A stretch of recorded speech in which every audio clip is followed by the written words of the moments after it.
Hey everyone, Aaron here from Rudy Visuals. Hope you're all doing well. And in this video, we're talking all about the Sony FX3 and the Sony FX6. And if you're someone who's considering buying one of these cameras, which one should you buy?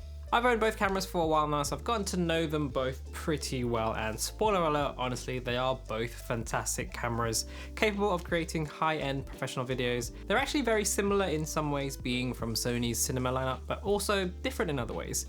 That being said, I think they both suit a slightly different type of user, so ultimately it doesn't come down to which camera is better necessarily, but which camera is better for you, and hopefully this video will help you decide that. Kicking this off with price, and at the time of filming, a brand new Sony FX3 will cost you just under £4,000 here in the UK, whereas the FX6 is quite a bit more expensive at just under £5,500. You do need to consider additional costs like lenses, memory cards, extra batteries, etc. But if we're talking strictly about just the body itself, then it's an easy win for the FX3. Now, when we get into the specs and features, etc. later on in this video, it'll be down to the individual whether that £1,500 price difference is worth it or not. But if budget is your main concern, then the FX3 does come out on top here. Moving on to the big one, which is looking at the specs and features of each camera. Now, both have similar sensors, essentially an effective full frame sensor with 10.2 megapixels. Both shoot 10-bit 422 internal or 16-bit raw output via HDMI for the FX3, but with the option of HDMI and SDI for the FX6. In terms of the internal recording modes, there are quite a few options for the Sony FX3. I'll throw up a list here, so you can get some choice depending on the bitrate, frame rate, file size that suits your project best. And with the FX6, you have just a 2 between XAVCI and XAVCL. One thing I will say is that the MX files from the FX6 are a lot easier to edit with. The playback is very smooth in Premiere and Resolve, but the files from the Sony FX3 tend to be a lot harder to playback even on a high-end PC, so I still usually need to edit with proxy files for those bigger projects. In terms of frame rates, you can shoot up to 60 frames per second in DCI 4K and 120 frames per second in UHD 4K and 240 frames per second in Full HD on both cameras. In terms of autofocus, again, very similar, both have 627 face detection points and the same autofocus system utilizing Sony's awesome face and IAF, and you're able to configure the focusing speed and transition speed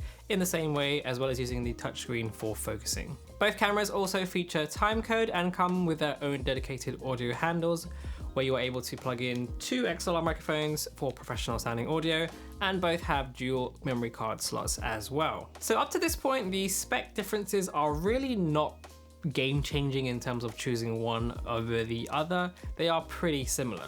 The big difference in terms of key features is that the FX6 has that amazing electronic internal ND filter, which for me is a really important tool and such a convenient way to get perfect exposure if you're like shooting outside on a sunny day, or if you're running and gunning and going from like outdoors to indoors. With that one press of a button, you can turn your ND filter on and off. You can set the ND stop, but also switch it to auto, so it will smoothly shift between ND stops, which is honestly really, really cool. The little FX3 does not have this, sadly, so you are stuck with having to use traditional like screw-on ND filters. But the FX3's trump card is that it has built-in image stabilization, whereas the FX6 does not have any IBIS whatsoever. So the big debate here is whether you value the electronic internal ND and can forego IBIS, or to go with the IBIS and have to settle for screwing and unscrewing NDs. So that's something that you're gonna have to decide for yourself, but for me and for Veronica, the ND is such a useful feature, and it's something that has made our shoots a lot easier, and I can work around the lack of IBIS by using gimbals or using the camera for static shots or on a tripod, on a shoulder rig, for example.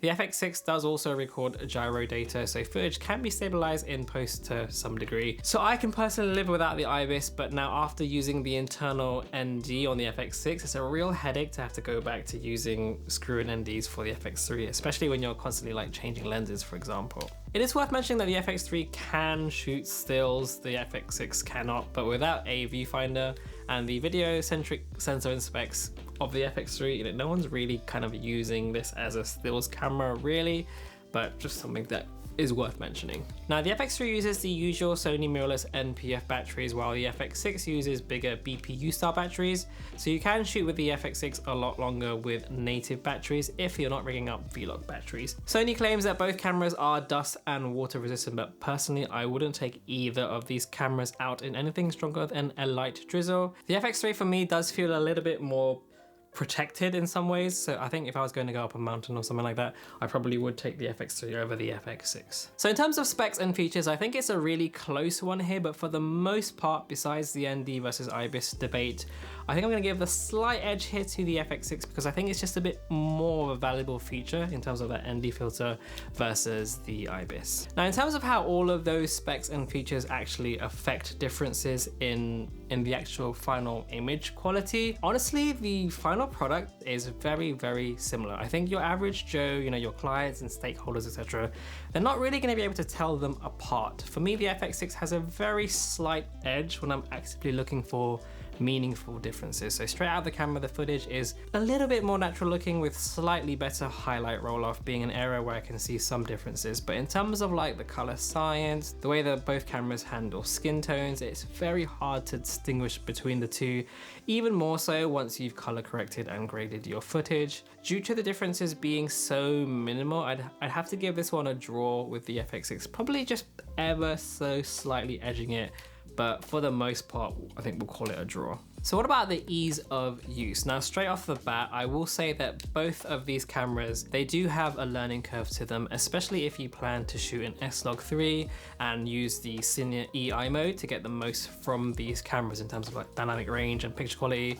If you're coming from like a traditional DSLR or mirrorless, you do have to get used to being effectively stuck in those two native ISOs and exposing around that and all of the other things like exposing correctly for S-Log3. One thing that the FX3 has going for it is that it does feel more similar in terms of the ergonomics and layout to a more traditional mirrorless Sony camera. So if you're used to that type of camera like an A7 III, A7 IV, A7S III, coming to the FX3, it does feel a little bit less intimidating. The menu and UI too, again, feel very similar to like a hybrid mirrorless, not to mention the fact that it's quite a lot smaller and lighter than the FX6 as well.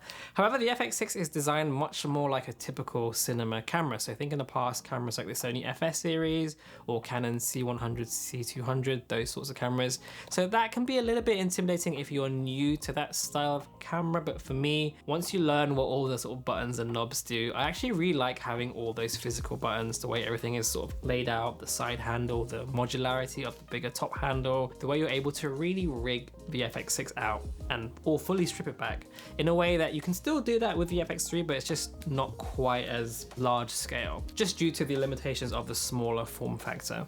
I also like how it feels like a dedicated video camera, whereas the FX3, it still feels like an A7S III or an A7 IV basically. If you learn how to use the cameras to their max capabilities, I think the FX6 is actually the easier camera to use in the longer term because it's more versatile. So for me, again, I'm going to be giving the FX6 a very slight win here. So after all that, it may seem like I'm slightly skewing towards the Sony FX6, but that just comes down to the FX6 just being a little bit more suited to the types of videos that I make. But keep in mind, I probably use both of these as often as each other, to be honest. And actually the FX6 I kind of use as like an A cam, with the FX3 being the B cam, or for like gimbal work at events. For me, if I had to choose just one of these cameras, the form factor and the ND filter, for example, that I'm sort of thinking about, that's probably the FX6. That's the one I'd be more skewed towards. I found the FX6 is actually a lot more versatile than I thought when I first got this camera, which makes it more of a suitable choice for me. And in my opinion, it's worth that £1,500 price difference.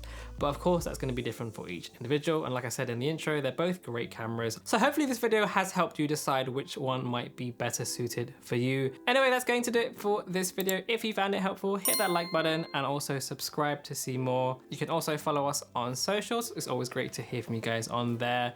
And as always, I guess I'll see you on the next video. Thanks very much. Peace.